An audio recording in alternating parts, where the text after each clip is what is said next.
I first got involved in futsal in 2013. It was actually by chance. I'd never heard of futsal before. I was just watching our men's team play, and I was like, this is absolutely amazing.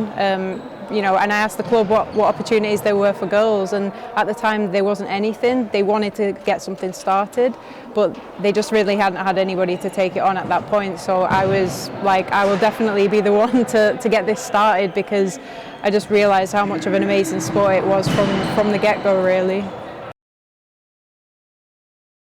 I've actually been coaching since I was 16, so I've been coaching football, 11-a-side football, for many, many years. But I more recently got involved in coaching futsal, just with setting up the women's side of the club, realising that we need a girls set up, we need to grow the game from the youth side of things as well. So I started running some of the youth sessions, and then I got on my coaching qualification courses and just went from there, really, and yeah, now coaching the women's team as well. I think Hope Powell was the first kind of most prominent female coach out there in the country, and also I think Mo Marley as well, when she was coaching at Everton. They first inspired me and made me realise that women can coach as well, because I'd never actually seen female coaches before. So personally, the biggest barrier that I've faced, both as a player and a coach, is with my health. I suffer from chronic health conditions, which can be quite debilitating. So I've had to sort of overcome those in order to both play and coach. And yeah, also just I think being a female in general, it's just harder to make that breakthrough into sort of the mainstream and to grow a sport which is in its infancy.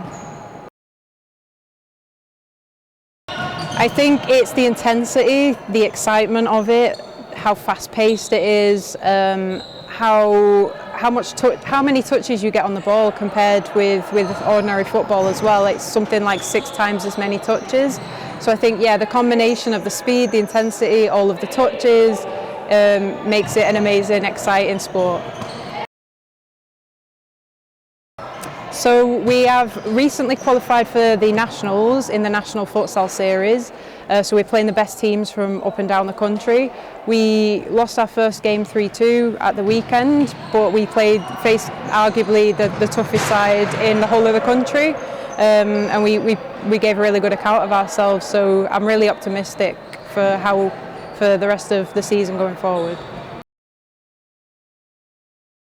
I think I would just love to see the game continue to grow and the club continue to grow. I think the biggest aspiration for me is actually to grow the girls' side of the game. So I want to see more youth players coming through. I want to see the next generation.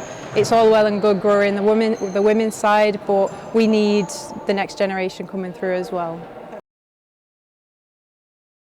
I think that's everything. I think there's a lack of female coaches generally, both in futsal and in football. So the more role models that female players and young girls can have in general, I think the better. I think the more they can look up to somebody, they realise that they've actually got something to aspire to, and they realise that it's something that is within reach. I think it will be huge. And I think that it's a great opportunity for both 11-a-side football and for futsal as well. I think just having an event of that magnitude within our city is going to inspire a lot of girls to take up the sport in whatever format, whether that's futsal or whether that's 11-a-side. I'd say just do it. I think there's more opportunities now for girls than there's ever been at any point in history to get involved in any format of the game, whether that be futsal or football. So yeah, I think my advice would be find your local county FA, see what you can get involved with at a level that's appropriate for you.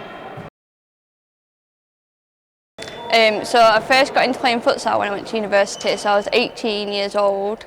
I'd never heard of the sport, I just played football all my life.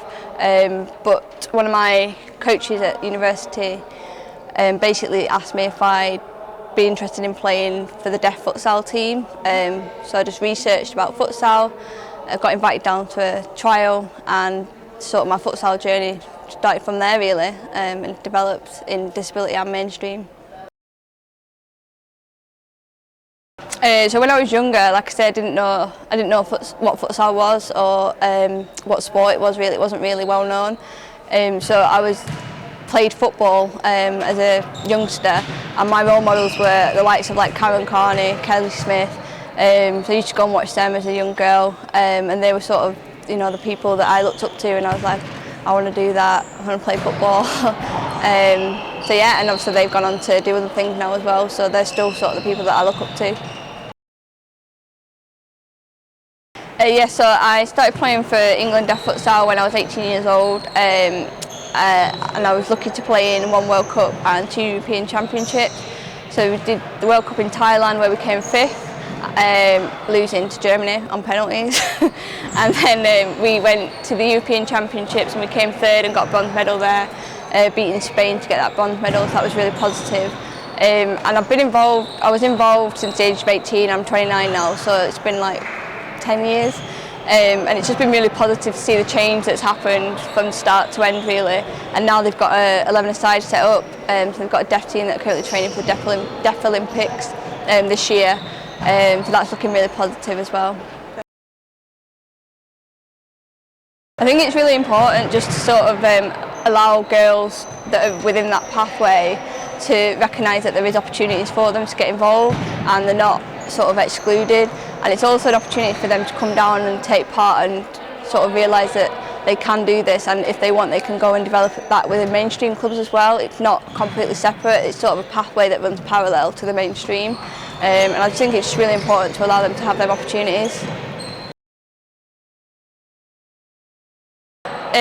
So communication is the obvious one for me, so as a deaf futsal player and football player, communication is always going to be a downfall, but it's just learning about how to communicate that barrier to your teammates and your coaches so that you have a mutual understanding of how to communicate with each other. So it's things such as gestures, making sure that things are written down on boards or physical demonstrations are done, and then just being open and honest really about that. I think it's important just to allow them to recognise themselves within someone else, and sort of just have that inspiration to be able to go, I want to do that and I can do that, and just sort of understand their story as role models, what they've done, what barriers they've had to overcome, what challenges they've had to overcome, and just recognise that, you know, everyone's human at the end of the day and anyone can achieve what they want to achieve. So I think it's really positive, it's really exciting. I think it's going to bring a real buzz to the city. It's going to give people insight into women and girls that they probably don't already have, and those that do already have it are going to get a lot more insight. Clubs obviously getting involved in the buzz of it as well, and sort of creating a lot more opportunities for women and girls, whether that's on the pitch as players or off the pitch as coaches or volunteers or officials. I think it's just going to bring a real excitement and sort of open up a lot of opportunities. My advice would be just go for it, like find a local club, get involved, speak to your county FA, yeah, just go for it, don't hold back, don't be saying what if, just yeah, get involved.